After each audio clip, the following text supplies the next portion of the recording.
তো এইচএসসি 2024 পরীক্ষার্থীরা তোমাদের জন্য দুইটি গুরুত্বপূর্ণ আপডেট তথ্য তোমাদের ঢাকা শিক্ষা বোর্ড দুইটি গুরুত্বপূর্ণ নোটিশ প্রকাশ করে, যেটা তোমাদের জন্য জানা খুবই গুরুত্বপূর্ণ। একটা নোটিশ হচ্ছে তোমাদের এইচএসসি পরীক্ষার প্রশ্নপত্র বিতরণ প্রসঙ্গে, আর আরেকটি নোটিশ হচ্ছে তোমাদের এইচএসসি পরীক্ষার নকলমুক্ত সুষ্ঠু সুন্দর পরিবেশে নেওয়ার জন্য তোমাদের প্রশ্নপত্র কবে বিতরণ করা হবে। তো তোমাদের কলেজগুলো 11 তারিখের মধ্যে শিক্ষা বোর্ড থেকে প্রশ্নপত্রগুলো সংগ্রহ করবে এবং যতদূর সম্ভব তোমাদের কাছে সেই প্রশ্নপত্রগুলো হস্তান্তর করবে, কেননা তোমাদের সেই প্রশ্নপত্রে ত্রুটি থাকতে পারে অথবা ভুল থাকতে পারে। সেক্ষেত্রে তোমরা সেগুলো দেখে শিক্ষকদের জানাতে হবে, কলেজ কর্তৃপক্ষকে। এবং তোমাদের যদি কোনো প্রশ্নপত্রের ভুল থাকে, অনেক সময় কী হয়, তোমাদের নামের ভুল থাকে অথবা তোমার নামের জায়গায় তোমার বাবার নাম অথবা তোমার বাবার জায়গার নাম তোমার নাম আসতে পারে, এমন হয়, অনেক শিক্ষার্থীর হয়। সেক্ষেত্রে তোমরা এগুলো অবশ্যই খুব সাবধানতার সাথে দেখবা। এবং অনেক সময় আরও ভুল হয়, বিষয়কোড ভুল হয়। ধরো যে তোমার বাংলা বিষয়কোড 101, সেক্ষেত্রে তোমাদের বাংলা বিষয়কোডের 102 আসতে পারে, এরকম হয় অনেক সময়। সেক্ষেত্রে তোমরা এই বিষয়কোডগুলো মিলাইয়া দেখবা। এবং অনেক সময় সাবজেক্ট ভুল হয়, এবং দেখা গেল যে তুমি ফোর্থ সাবজেক্ট হচ্ছে অর্থনীতি, সেক্ষেত্রে তোমাদের ফোর্থ সাবজেক্ট এসে গেছে মেইন সাবজেক্টে এবং তোমাদের মেইন সাবজেক্ট এসে গেছে ফোর্থ সাবজেক্টে।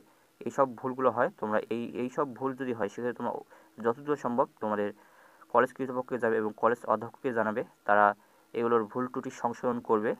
এবং তোমাদের একটা ডেটও দিয়ে দিয়েছে যে এই ডেটের মধ্যে তোমাদের কিন্তু ভুলটা সংশোধন করতে হবে। যদি তোমাদের অ্যাডমিট কার্ডে ভুল থাকে, সেক্ষেত্রে তোমাদের এখানে একটা ডেট দিয়ে দিয়েছে যে দেখো, শিক্ষা প্রতিষ্ঠান প্রধানকে প্রবেশপত্র যাচাই পূর্বক কোনো প্রকার ত্রুটি অথবা কম বেশি হলে সংশোধন করিয়ে নেওয়ার জন্য অবশ্যই 23শে জুন 2024 হতে 27 জুন 2024 তারিখের মধ্যে উপপরীক্ষক নিয়ন্ত্রণ এর নিকট নিম্নের ছক অনুযায়ী আবেদনপত্র জমা দিয়ে সংশোধন করিয়ে নিতে হবে। মানে তোমাদের এখানে 23 জুন থেকে 27 জুন পর্যন্ত তারা ডেট দিয়েছে। এই ডেটের মধ্যে যদি তোমাদের কোনো প্রশ্নপত্রে ভুল থাকে বা ত্রুটি ধরা পড়ে, সেক্ষেত্রে তোমাদের 23 জুন থেকে 27 জুনের মধ্যে সেটা সংশোধন করে নিতে হবে, নইলে কিন্তু তোমরা পরবর্তীতে আর পারবা না। সেক্ষেত্রে তোমরা অবশ্যই বিষয়কোড, তো তোমাদের যে অধ্যক্ষ তো সম্ভব না যে তোমাদের সব ছাত্রছাত্রীদের সেই অ্যাডমিট কার্ডগুলো দেখা এবং ভুল ত্রুটি সংশোধন করা। সেক্ষেত্রে তোমাদের তারা প্রশ্নপত্রগুলো দেবে এবং তোমরা সেগুলো যাচাই বাছাই করবে। যদি কোনো ভুল ত্রুটি থাকে, সেক্ষেত্রে তোমরা অবশ্যই কলেজের অধ্যক্ষকে জানাবে, তারা অবশ্যই তোমাদের এই ভুল ত্রুটি সংশোধন করে দেবে। নইলে তুমি যদি ভুল ত্রুটি থাকার পরেও যদি তুমি ভুল সংশোধন না করো, সেক্ষেত্রে তোমাদের একটা বড় ইফেক্ট আসবে এবং তুমি সার্টিফিকেটও সেই ইফেক্টটা আসবে। কারণ তোমার যদি এর প্রবেশপত্রে ভুল আসে, সেক্ষেত্রে তোমার সার্টিফিকেটও পরবর্তীতে কিন্তু ভুল আসবে। সেক্ষেত্রে অবশ্যই তোমরা যদি তোমাদের প্রবেশপত্রে হাতে পাওয়ার পর যদি কোনো ভুল থাকে, অবশ্যই তোমরা সাথে সাথে তোমাদের শিক্ষকদের জানাবা। এবং তোমাদের ধারণা করা হচ্ছে যে তোমাদের ঈদের আগে তোমাদের প্রবেশপত্র বিতরণ করতে পারে তোমাদের কাছে, এবং নইলে তোমাদের ঈদ চলাকালীন সময় তোমাদের প্রবেশপত্র দিতে পারে, এমন ধারণা করা হচ্ছে। তবে ধারণা করা হচ্ছে যে তোমাদের ঈদের আগে তোমাদের যতদূর সম্ভব তোমরা প্রবেশপত্র হাতে পেয়ে যাবা। এবং যেহেতু তোমাদের 11 তারিখের মধ্যেই তোমাদের কলেজগুলো শিক্ষা বোর্ড থেকে প্রবেশপত্র সংগ্রহ করবে, সেক্ষেত্রে তোমাদের 12 তারিখের মধ্যে অথবা 13 তারিখের মধ্যে তোমাদের কিন্তু দিয়ে দিবে তোমাদের প্রবেশপত্র তোমাদেরকে। তো আর তোমাদের আরেকটি নোটিশ হচ্ছে যে 2024 সালে এইচএসসি পরীক্ষা নকলমুক্ত সুষ্ঠু সুন্দর শান্তিপূর্ণ পরিবেশে গ্রহণের লক্ষ্যে মতবিনিময় সবাই উপস্থিত হওয়া প্রয়োজন। এটা তোমাদের শিক্ষকের কাজ। তবে তোমরা অবশ্যই এই নকলমুক্ত থেকে দূরে থাকবা, কেননা তোমরা নর্মালি তোমরা এইচএসসি পরীক্ষার প্রস্তুতি নিয়ে যাবা এবং পরীক্ষা দিবা।